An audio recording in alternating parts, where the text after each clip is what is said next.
বাড়িতে যা তেল ঢাললো পাতিলে ঢালবেন। পাতিলে ঢালুন না। হ্যাঁ হ্যাঁ, পাতিলটা ভালো করে মুছে নেবেন জানি এক ফোঁটাও পানি না থাকে। আসসালামু আলাইকুম, আশা করি সবাই ভালো আছেন। তো আজকে দেখাবো বর্তমান যে আধুনিক যন্ত্র, যে আধুনিক মেশিন, সেগুলোর সাহায্যে কীভাবে সরিষা ভাঙানো হয়। তো এর আগে আমরা ছোটোবেলায় দেখে আসছি যে কাঠের ঘানিতে গরু দিয়ে চারদিকে ঘুরিয়ে ঘুরিয়ে সরিষা দিয়ে চাপ প্রয়োগের মাধ্যমে তেল বের করা হতো, যদিও ওইটা খুবই খাঁটি ছিল। তো এখন সেটা আর দেখা যায় না, খুবই কম, কিছু কিছু এলাকাতে যদিও থাকতে পারে। তো সব সব জায়গাতে এখন আধুনিকতার ছোঁয়া, মানে আধুনিকভাবেই করা হয়।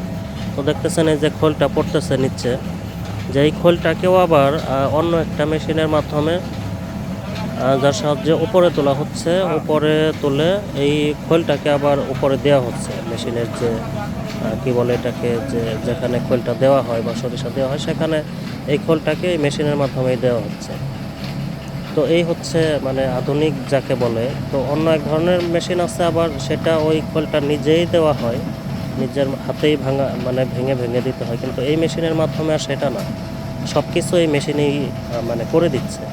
মানুষের কত সুবিধা! এই দেখতেছেন যে এখানে আবার যে মেশিনটা, এটা নিজে নিজেই ওই খোলটাকে ভেঙে ওই ভেতরে প্রবেশ করাচ্ছে, আর এই ভাইটা ওই একটু সুবিধার জন্য ভেতরে ঢুকিয়ে ঢুকিয়ে দিতেছে। আর এই ভাইয়ের দোকানে এখানে তেলও বিক্রি করে। বাম পাশে যে ড্রামগুলো দেখতেছেন সবগুলোতেই তেল, সরিষা ভাঙানোর পাশাপাশি উনি নিজে ভাঙিয়েও বিক্রি করেন, এবং পাশাপাশি মরিচের ইয়েও দেখতেছি আমরা মেশিন।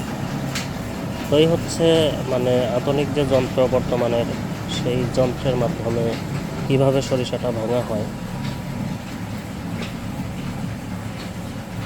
তো এই হচ্ছে ভাঙানো শেষ, এখন খোলটার উপরে তোলার প্রয়োজন নাই, এর জন্য উনি এটাকে রেখে দিচ্ছে আর তেলটা ঢেলে দিচ্ছে।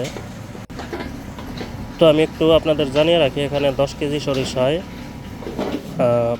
এই যে এটা 5 লিটারের গ্যালন, তো প্রায় ভরা ভরা। পাতিলে ঢালুন না। হ্যাঁ হ্যাঁ, পাতিলটা ভালো করে মুছে নেবেন জানি এক ফোঁটাও পানি না থাকে।